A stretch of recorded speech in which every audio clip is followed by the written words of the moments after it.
Always adorned in style. Please welcome the bronze bomber and still the WBC heavyweight champion of the world, Deontay Wilder.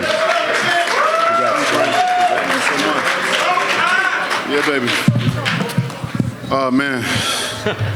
What an amazing night tonight. Thank you guys for patiently waiting. I mean, what can I say? I mean, everything we've been talking about for this promotion, I mean, the fight lived up to the hype. Ortiz, you know, you got to take your hats off to him. He's definitely one of the most dangerous men in the heavyweight division. As I always say, that's why none of these other heavyweights do not want to fight him. And he proved that tonight. You know, hopefully, you know, they'll give him an opportunity now. Maybe they see a little kinks in his game and give him the opportunity and that he truly deserved. But I really had to be smart with him. We knew that coming in. We knew that in training camp. I went back and looked at videos and see what I was doing right and what I did wrong. I look at video and I looked and saw what he did right and what he did wrong. And, you know, we put a game plan together. And it was an amazing fight. I saw the opportunity, I took it, and my statement that I said these guys have to be perfect for me for 12 rounds, I had to only be perfect for 2 seconds, is legit. I proved that tonight as well. What else can I say? We're still undefeated. We still have our belt, and now we move on to the next phase and chapter in my life. I'm looking to be the undisputed heavyweight champion of the world. One champion, one face, one name. I'm on the pursuit of that, and I'm getting closer and closer each and every time. Hello, Deontay. Congratulations. Thank you so much. 2 questions for you. You were trailing on all 3 scorecards at the time that you scored the knockout, and I wonder, as the fight is progressing, are you thinking to yourself, you know, I'm probably losing this fight at the moment, but I have that great equalizer, I can get him out with 1 shot, or were you losing the fight and kind of upset the fact that you're losing the fight? I mean, to be honest, I never worry about if I'm losing the fight or not. You know, I'm blessed with something that these other guys is not blessed with, and that's tremendous power. And I know that when I hit guys, you know, it hurts them. So when you have power like I have, you know, you're not worrying about if you're winning rounds or not. I don't want that to be in my mind whether I'm winning a round or not, you know, and because I don't want my mind to be cloudy, you know, thinking about the rounds and the rounds. You know, most of the time these guys win rounds on me anyway, you know, but I know that sooner or later, you know, it's going to come, and when it comes, bam, baby, good night, like I always say.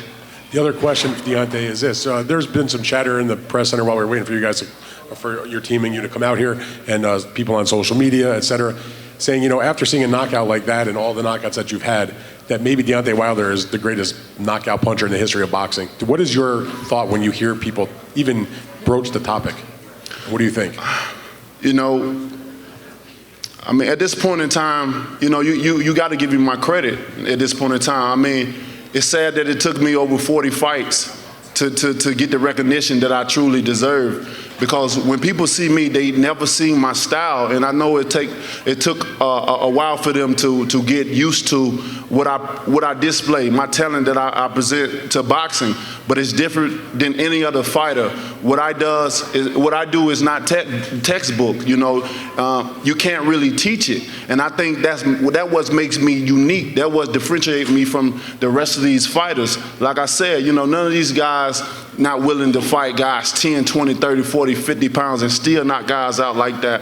And at this point in time, I think I earned my due respect and my credit, you know, to say that I am the hardest hitting puncher in boxing history, period. And I earned that. And over and over again, continuously, consistently, I do what I do time and time again, give people great fights and great knockouts and try to fight the best. And still, when I fight the best, do it. This always remind me back with Emmanuel Stewart, you know, once said that, you know, he told me personally that, you know, he said, you're fighting little oppositions right now, but even when you move up into the, you know, so-called top, what people say the top, you're still gonna knock them out. He told me that personally, and and I'm fulfilling that what he told me. So may he rest in peace.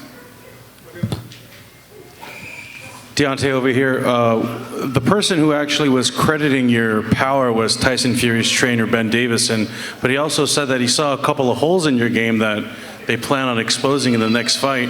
Considering that Fury was outboxing in the first match, how do you go with a different game plan in a second fight, considering the circumstances? Well, you know, each and every fight, every fighter, you know, every time a person fight, they, you know, that's the saying, we see different holes, we see different things. You're not going to be perfect in a fight. No one is. So, you know, I hope he took notes and carry it back, you know, to this camp, because I'm going to knock Fury out like I did the first time. Point blank, period. And you know, so I'm not worried about anything what anyone says. You know, I'm proving. You know, these guys, if they were so sure about certain things, and if they seen so much, he would have took the rematch immediately. I'm not around here running around doing 100,000 things.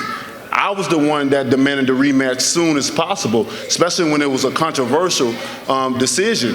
I'm the one fighting the best of the best in the division. I don't see no other fighters risking any fights. Last time I checked, Fury only had two big fights on his resume, and that's a win against Klitschko and a knockout against me. And the last two was against, you know, up-and-coming fighters. Look at me. I'm putting my title on the line each and every time. And I'm only getting better and better and better with the timing and the setting up these fighters. So come February, I hope they're ready, because I'm ready. You know, I'm in great shape. This is going to be a quick turnaround for me. I haven't done this since the beginning of my career, and this is going to only make me better. You know, fighting the oppositions that I'm fighting, you know, doing it often and getting ready to go back in there February again. So I wish those guys good luck. I hope Ben took a lot of notes, and because I'm ready.